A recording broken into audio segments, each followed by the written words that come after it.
What are some of the daily things that people can think about doing that's going to help them feel better, improve their health, reduce weight if they need to, but also reduce the risk of getting sick in the future? Yeah, I think there's a few things. I mean, one is sort of to stop a lot of the sort of snacking that goes on. For a long time, people sort of said, oh, you should eat sort of 10 times a day, sort of thing, right? Oh, make sure you get your snacks and stuff. And I think it really sort of drives us in the wrong direction based on the people who need to lose weight, because unfortunately, that's the majority of people these days. And this idea that you should sort of eat all the time and it being healthy is probably one of the most sort of damaging things that we've done to people. It's not natural. It's not what we used to do. It's what we haven't done that for most of our history. It's only been in the last sort of 30 years that people thought, well, you should eat 6 to 8 times a day. Most of the time it was sort of 2 to 3 times a day maximum, um, with stipulations that you really shouldn't eat more than that. And then now all of a sudden people are like, oh, yeah, you should eat all the time to lose weight. I'm like, how does that even work? Right? Like, from a physiologic standpoint, when you eat, you're not losing weight. You cannot be. It's impossible. So, this idea that, oh, you have to do that. It's sort of a very, very modern idea that's been presented as scientific and all that sort of stuff. I think it's really damaging, because then people don't get the right idea that, hey, you can leave your body and, it'll figure out where it's going to get its energy from without completely screwing up the system, sort of thing. So I think that's one of the things I've sort of focused on mostly, is trying to increase that sort of fasting period, or if you're trying to lose weight, using intermittent fasting, that kind of thing. It's one of the things that I think makes no sense to me whatsoever. Yeah.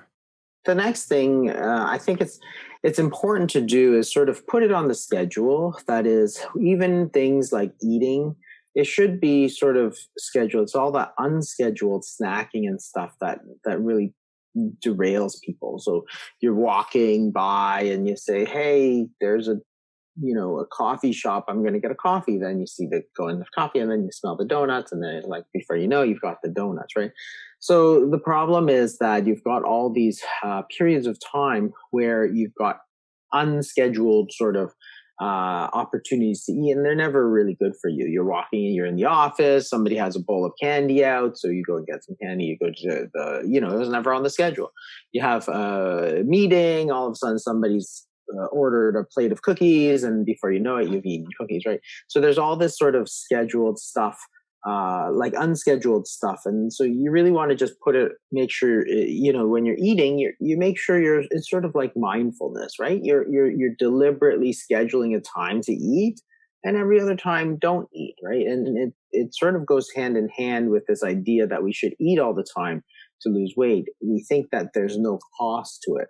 Or maybe we're the ones ordering a plate of cookies for the afternoon meeting, right? And it's like, it's not necessary. It never was necessary. It's not doing anybody any favors. So, make sure that when you're eating, it's sort of on the schedule. Like, if it's not on the schedule, then you shouldn't be eating. And it's the same idea as mindfulness behavior.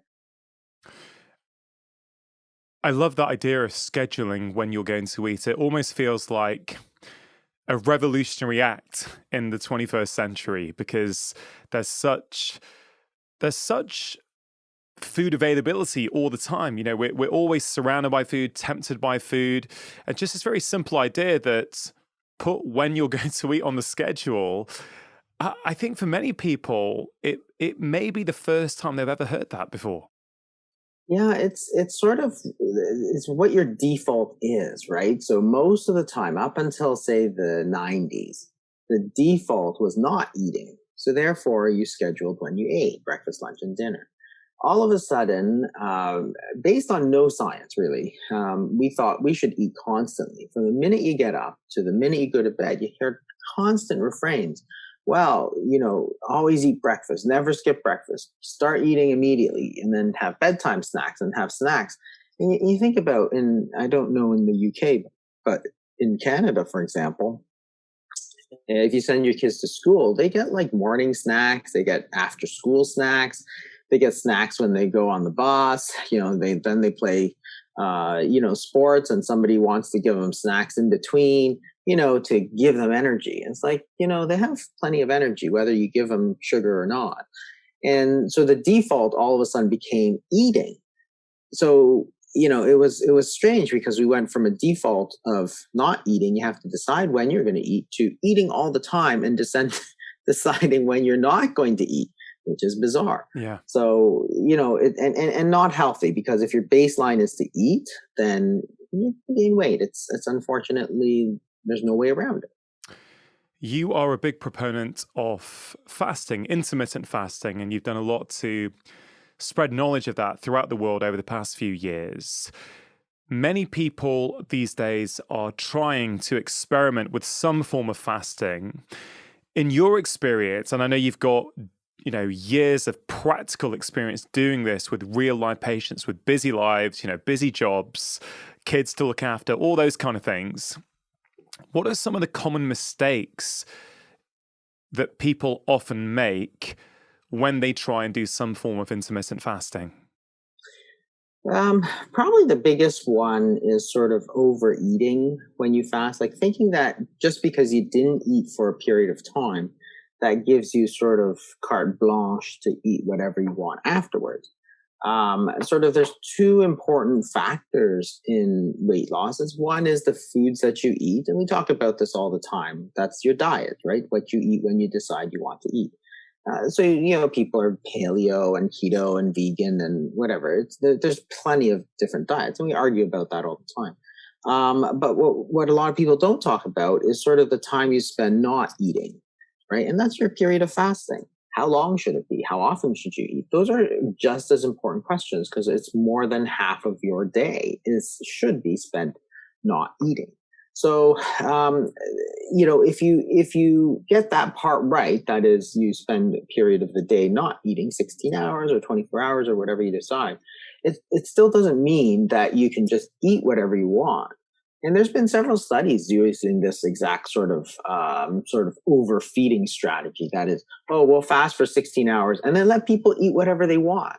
Well, it's a very unsuccessful strategy. You want to eat still healthy, still sort of good, nutritious, whole foods, and combine the fasting. It's not sort of like, there's sort of like two levers, right? You want them both going in the right direction. You don't want to go one up and one down. That's just going to make it ineffective. So, and that's one of the things that people don't understand, because there are some rat studies, for example, that said, well, rats, you let them eat whatever they want, and as long as they fast for a period of time, they stay underweight. So therefore, that should apply to humans too. You can eat whatever you want. That is, if you fast 16 hours, you can eat junk food and fast food and McDonald's and all this sort of stuff. It's like, no, you can't. The point is, when you're fasting, all you're trying to do is let your body use the calories that you've stored away as body fat. That's all it is. So body fat is nothing more or less than a storage form of calories, right? You take in food energy in the form of calories, and your body stores some of that away. That's when you eat. When you don't eat, or when you're fasting, then your body is going to use the store of calories that you've put away, right? That's why you don't die in your sleep every single night, because your body has the ability to store some of those calories away. So that's all it is.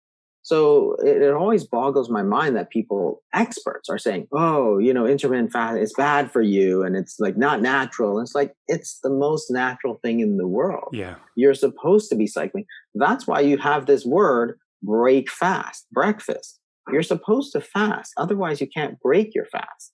But you're supposed to feed in your fast. And if you ask your grandmother, she would say something like, well, you just got to give your body some time to digest the food that you've eaten. Yeah.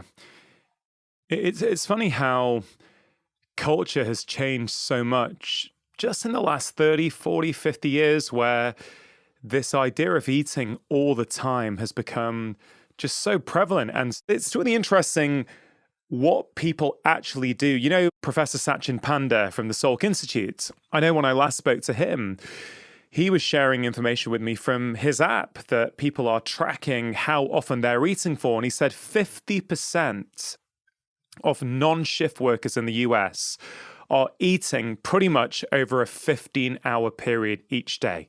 Now, technically it was 14 hours, 45 minutes, but basically 50% are eating over 15 hours. And he said under 10% of people that they were tracking were eating in under a 12-hour window. Now, if we compare that to 100 years ago, this is so abnormal, isn't it? This is so not how we have lived for most of our evolution. And I guess the question then is, why is this problematic? And when we say fasting, or when you use the term fasting, what do you mean by it?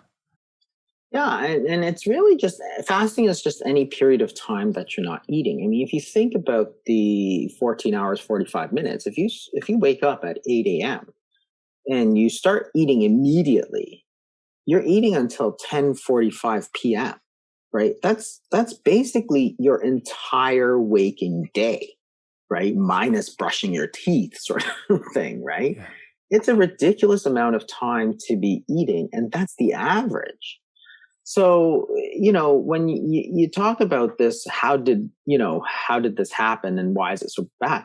Well, I think I have my theories about why it happened, but the reason it's so bad is that your body really exists in one of two states. It's either in the fed state, which is you're eating, insulin is high, which is telling your body, please store some of these calories that are coming into your body because you're going to need them for when you're not eating.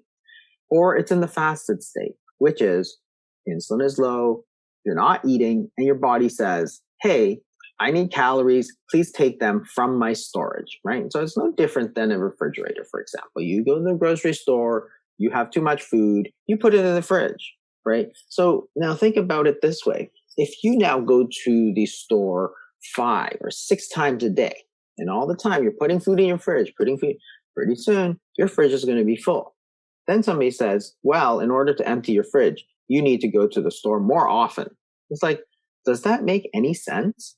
When you're eating, you're telling your body, like you're literally telling your body, please store some of these excess calories into storage, put it into storage, because that's what the insulin does. It's neither good nor bad. It's just its job.